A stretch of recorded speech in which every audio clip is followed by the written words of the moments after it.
শুধু মেট্রো নয়,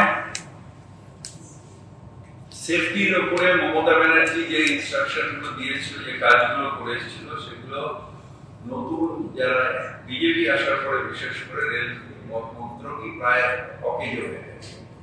আলাদা করে বাজেট থেকে আরম্ভ করে পুরোটাই এখন শেষ হয়ে গেছে। আপনারা যদি রেলের যাত্রী হন তাহলে এমনিও দেখবেন রেলের অবস্থা খুব খারাপ। আমি একদিন যাচ্ছিলাম, দেখলাম 800 মানুষকে ঘুরে বেড়াচ্ছি। আর এই মেট্রো এখন সেফটি সিকিউরিটি নেই, কারণ এই এখন যে রেলের অ্যাক্সিডেন্ট হচ্ছে বড় বড়, এরকম এত বড় বড় অ্যাক্সিডেন্ট কোনোদিন হয়। সুতরাং এখন মানুষের দামের থেকে প্রাইভেটাইজেশনের উপরে জোরটা বেশি।